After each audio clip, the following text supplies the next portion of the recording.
Truck एक छोटा बच्चा चला रहा था।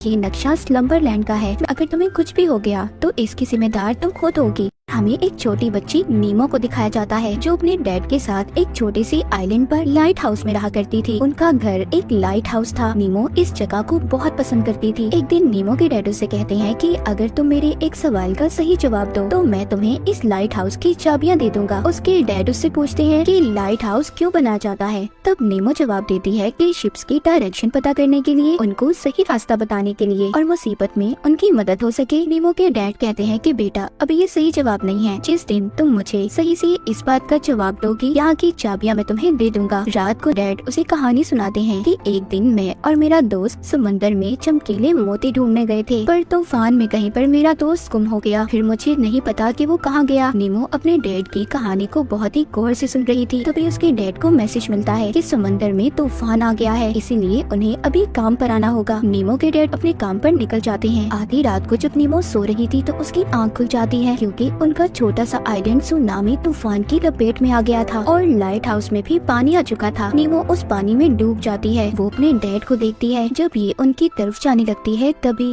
एक मॉन्स्टर आकर उसके डैड को निगल जाता है। तभी नीमो की आंख खुलती है। इसका मतलब ये था कि वो सपना देख रही थी। सुबह को नीमो के पास कुछ गार्ड आते हैं और आकर उसको उसके डैड की मौत का बताते हैं। ये सुनकर नीमो टूट गई थी। वो बहुत ज्यादा दुखी हो जाती है। एक लेडी ऑफिसर उसको बताती है कि उसके डैड चाहते थे कि वो उनके बाद अपने अंकल के पास जाकर रहे, पर नीमो अकेले ही इस आइलैंड पर रहना चाहती थी। ऑफिसर कहती है बेटा तुम अकेले यहाँ पर नहीं रह सकती, इसीलिए तुम्हें अपने अंकल के साथ जाना होगा। अब नीमो अपना सारा जरूरी सामान लेती है और अपने अंकल के साथ चली जाती है। उसके अंकल एक बहुत ही अमीर इंसान थे। वो नीमो को अपने साथ रखने पर बहुत खुश थे, पर वो ये नहीं जानते थे कि बच्चों को कैसे रखा जाता है। उधर नीमो भी अपने डैड की मौत के बाद चुप चुप रहने लगी थी। रात को सोते हुए जब नीमो की आँख खुलती है तो वो देखती है उसका पसंदीदा खिलौना जिंदा हो गया था और उसका बेड खुद अपनी टांगों पर चलकर उसे खिड़की से बाहर ले जा रहा था। फिर वो बेड पानी से होता हुआ उसे एक जादू की दुनिया में ले जाता है जहाँ पर नीमो की मुलाकात फ्लिप नाम के एक आदमी से होती है जिसके सर पर 2 बड़े बड़े सींग थे। फ्लिप वहाँ पर नीमो से उसके डैड का पूछता है। वो बहुत ही दुखी होकर उसे अपने डैड की मौत का बताती है। वो भी ये बात सुनकर दुखी हो गया था। कहता है दरअसल मुझे तुम्हारे डैड से एक नक्शा चाहिए था। नीमो ये समझ रही थी कि वो अभी भी सपना देख रही है। वो उसे कहती है मेरे सपने से चले जाओ। फ्लिप कहता है ठीक है मैं चला जाऊंगा, पर तुम्हें मुझे वो नक्शा देना होगा जिसकी मदद से मैं चमकीले मोतियों को ढूंढ सकता हूँ और तुम भी उसकी मदद से एक ऐसी दुनिया में जा सकती हो जिसका नाम स्लम्बरलैंड है, जहाँ पर हर विश ख्वाहिश पूरी होती है और तुम वहाँ जाकर अपने डैड से भी मिल सकती हो। नीमो ये सुनकर खुश हो जाती है। अब फ्लिप उसको ये कहकर उसकी असल दुनिया में भेज देता है कि जाओ जाकर नक्शा ढूंढो, और नीमो अपनी सपनों की दुनिया से असल दुनिया में जाग जाती है। अगले दिन उसके अंकल उसका एडमिशन करवाने उसे स्कूल लेकर जाते हैं, जहाँ पर उनकी मुलाकात स्कूल की टीचर से होती है। वो कहती है आप फिक्र नहीं करें, मैं नीमो का ख्याल बहुत अच्छे से रखूंगी। वो नीमो को लेकर क्लास में जाती है और सब बच्चों से मिलवाती है। वहाँ पर नीमो की दोस्ती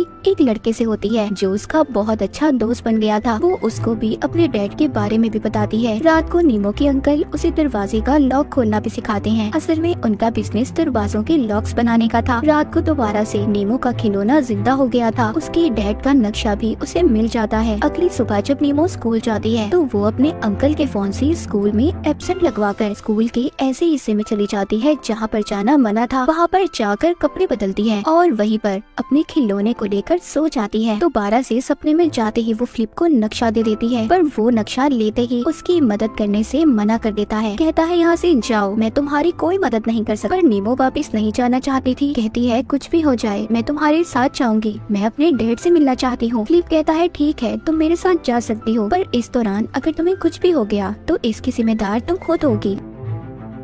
वो बताता है कि ये नक्शा स्लम्बरलैंड का है। मैंने इसको एक पुलिस ऑफिसर से चुराया था और आज तक वो ऑफिसर मेरे पीछे है। वो नीमो को जादुई दुनिया के बारे में भी बताता है जहाँ पर चमकीले मोती हैं। अब ये दोनों उस जादू की दुनिया में पहुँच गए थे जहाँ पर फ्लिप पहुँचकर उसको जादुई दुनिया के कुछ असूल बताता है। कहता है कि यहाँ पर उसे किसी के सपनों से छेड़छाड़ नहीं करनी और न ही किसी की आंखों को देखना है। अगर यहाँ की पुलिस ने तुम्हें पकड़ लिया तो वो तुम्हें हमेशा के लिए कैद कर देंगे। वो दोनों अब ऐसी जगह पर जाते हैं जहाँ पर पत्तों से के बने हुए इंसान थे। वहाँ पर डांस पार्टी चल रही थी। वहाँ एक और लड़की जो बहुत ही मजे से डांस कर रही थी, वो लड़की भी अपने सपनों में थी, क्योंकि ये सपनों की दुनिया थी और हर कोई यहाँ पर अपने सपनों के मजे ले रहा था। वहीं पर वो पुलिस ऑफिसर भी आ जाती है, जो अब तक फ्लिप के पीछे पड़ी थी, जिसके बारे में उसने नीमो को भी बताया था। इससे पहले वो फ्लिप को गिरफ्तार करती, वहाँ पर वो ही मॉन्स्टर आ जाता है जिसको नीमो ने अपने सपने में देखा था। लेकिन किसी तरह फ्लिप उसे बचा लेता है। वो बचाकर नीमो को एक दूसरी जगह पर ले आया था और कहता है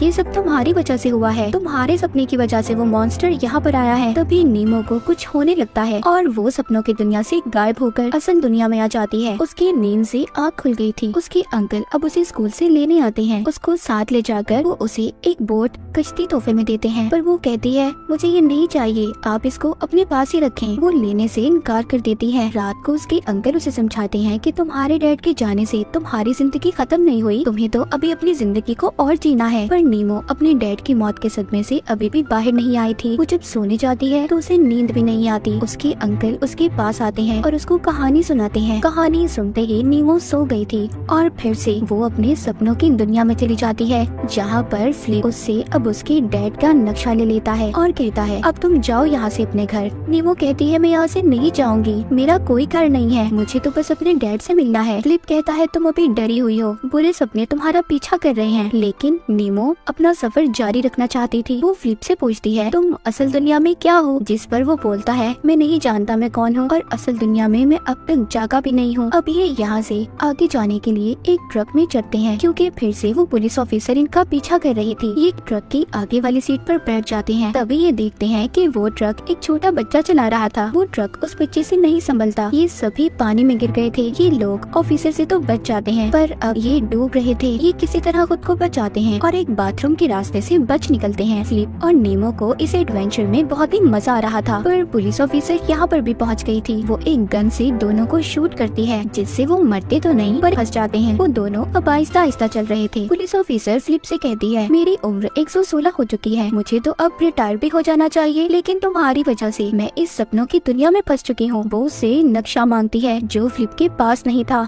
वो पुलिस ऑफिसर उससे कहती है ये सब तुम इसलिए कर रहे हो क्योंकि असल दुनिया में तुम्हारी कोई परवाह नहीं करता, इसीलिए तुम नींद से नहीं उठते। वो अब दोनों को जेल में बंद कर देती है। ऑफिसर के जाने के बाद फ्लिप नीमो से कहता है कि ये सच बोल रही है, पर अब मैं भी जागना चाहता हूँ, पर मैं ये भूल गया हूँ कि मैं कौन हूँ। लेकिन क्या पता शायद स्लम्बरलैंड जाकर मुझे सब याद आ जाए। इसके बाद पुलिस ऑफिसर दोबारा से जेल में आती है और नीमो को अपने साथ ले जाती है। कहती है तुम्हारे पास दो रास्ते हैं, या तो तुम अपनी दुनिया में वापस चली जाओ या फिर हमेशा के लिए फ्लिप के साथ जेल में कैद रहो। जिस पर नीमो उससे कहती है मुझे तो बस अपने डैड से मिलना है। पुलिस ऑफिसर कहती है तुम्हें अब आगे बढ़ना होगा, तुम्हें अपनी असल दुनिया में जागना होगा, वरना ये बुरे सपने तुम्हारा पीछा करते रहेंगे। और जिसके बाद नीमो असल दुनिया में जाग जाती है। वो अपने अंकल के पास जाती है और रोकर कहती है मुझे अपने डैड की याद आ रही है।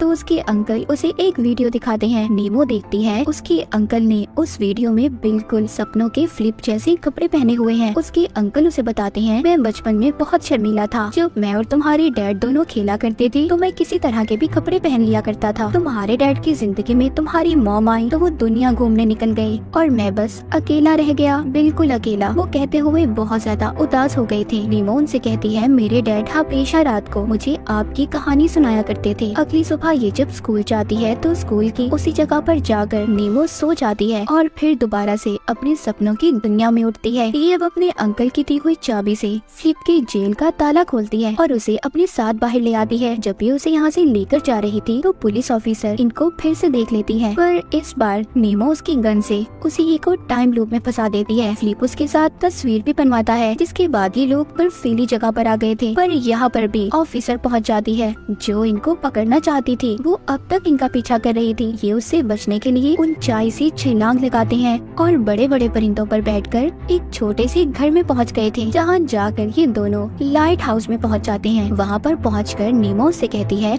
मैं जानती हूँ तुम कौन हो, तुम मेरे अंकल फ्लिप हो। तभी असल दुनिया में नीमो को उसकी टीचर जगा देती है। वो अब उसके अंकल को बुलाकर उससे पूछती है कि तुम वहाँ पर क्या कर रही थी। ये सब बातें सुनकर नीमो के अंकल भी उससे बहुत नाराज हो गए थे। वो घर जाकर नीमो को कहते हैं मैं समझ समझ रहा था कि तुम स्कूल जाकर अच्छे दोस्त बनाओगी, पर तुम तो वहाँ पर पढ़ने ही नहीं जाती थी। तुम सबसे झूठ बोल रही थी। उस रात बहुत तेज बारिश हो रही थी। नीमो गुस्से में अब अपने अंकल की दी हुई कश्ती में बैठकर चली जाती है। वो लाइट हाउस की तरफ जा रही थी और जाते हुए कश्ती में सो जाती है। बाद में वो खुद को समंदर में पाती है। जैसा कि नीमो के डैड ने कहा था कि समंदर के नीचे एक बहुत बड़ा सुराग है। वो अब उसी तरफ जा रही थी। उधर सपनों के फ्लिप को भी पता चल जाता है कि छोटी प्रिंसेस ख्वाबों के समंदर में गई है। जैसा कि फ्लिप ने बताया था चमकीले मोतियों के बारे में, ये अब उसे ढूंढ लेती है और एक हाथ में भी पकड़ लेती है। तभी वहाँ पर मॉन्स्टर आ गया था, पर फ्लिप आकर एक प्लेन की मदद से उसे बचा लेता है। लेकिन वो मॉन्स्टर अभी भी उनके पीछे था, जिससे उनका प्लेन तबाह हो जाता है। वो मॉन्स्टर अब आहिस्ता आहिस्ता सपनों में सब लोगों को मार रहा था, इसीलिए सब अपनी असल दुनिया में जागने लगे थे। उधर असल दुनिया में नीमो के अंकल उसे ढूंढ रहे थे। सपनों की दुनिया में स्लम्बरलैंड पहुंचने से पहले नीमो की हालत खराब हो रही थी, क्योंकि जिस कश्ती पर वो थी असल दुनिया में वो पानी में डूब रही थी। उसके हाथ से मोती भी गिर जाता है और सपनों की दुनिया में मॉन्स्टर आकर फ्लिप को पकड़ लेता है। अब जब सपनों की दुनिया वाला फ्लिप मर चुका था तो असल दुनिया के फ्लिप को